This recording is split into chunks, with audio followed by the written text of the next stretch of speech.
طلاق اسلام میں اگرچہ ایک جائز عمل ہے، لیکن اسے اللہ کے نزدیک ناپسندیدہ ترین حلال قرار دیا گیا ہے۔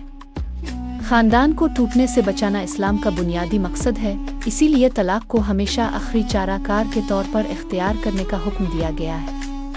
نبی کریم صلی اللہ علیہ وآلہ وسلم نے فرمایا، اللہ کے نزدیک حلال چیزوں میں سب سے زیادہ ناپسندیدہ چیز طلاق ہے۔ اسی لیے اسلامیہ بیوی کو ہر ممکن صلح کی ترغیب دیتا ہے۔ طلاق دینے کا سب سے بہترین طریقہ طلاق احسن ہے۔ اس میں شوہر پاکی کی حالت میں، جس پاکی میں جسمانی تعلق قائم نہ ہوا ہو، صرف ایک طلاق دیتا ہے اور عدت کے دوران خاموش رہتا ہے۔ عدت مکمل ہونے پر نکاح خود بخود ختم ہو جاتا ہے۔ دوسرا جائز طریقہ طلاق حسن ہے، جس میں مسلسل 3 پاکیوں میں الگ الگ ایک طلاق دی جاتی ہے۔ ان دونوں طریقوں میں جذبات کے بجائے سوچ سمجھ کر فیصلہ کیا جاتا ہے۔ اس کے برخلاف طلاق بد یعنی ایک ہی وقت میں 3 طلاقیں دینا احیض کی حالت میں طلاق دینا ناپسندیدہ اور گناہ ہے، اگرچہ اکثر فقہا کے ہاں طلاق واقع ہو جاتی ہے۔ اسلام غصے میں فوری فیصلوں سے منع کرتا ہے، کیونکہ اس سے خاندان بکھر جاتے ہیں۔ طلاق 2 طرح کی ہوتی ہے، رجعی اور بائن۔ رجعی طلاق میں شوہر عدت کے دوران بغیر نئے نکاح کے رجوع کر سکتا ہے۔ بائن طلاق میں رجوع کے لیے نیا نکاح ضروری ہوتا ہے۔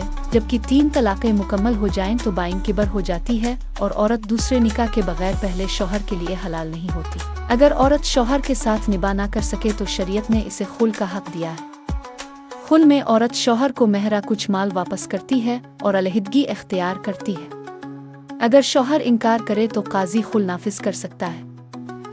اگر عورت شوہر کے ساتھ نباہ نہ کر سکے تو شریعت نے اسے خلع کا حق دیا ہے۔ خلع میں عورت شوہر کو مہرہ کچھ مال واپس کرتی ہے اور علیحدگی اختیار کرتی ہے۔ اگر شوہر انکار کرے تو قاضی خلع نافذ کر سکتا ہے۔ طلاق کے بعد عورت کے لیے عدت ضروری ہے، جو 3 حیض 3 مہینے ہوتی ہے، جبکہ حاملہ عورت کی عدت ولادت تک ہوتی ہے۔ عدت کے دوران شوہر نان و نفقہ دینے کا ذمہ دار ہوتا ہے اور عورت گھر میں قیام کرتی ہے۔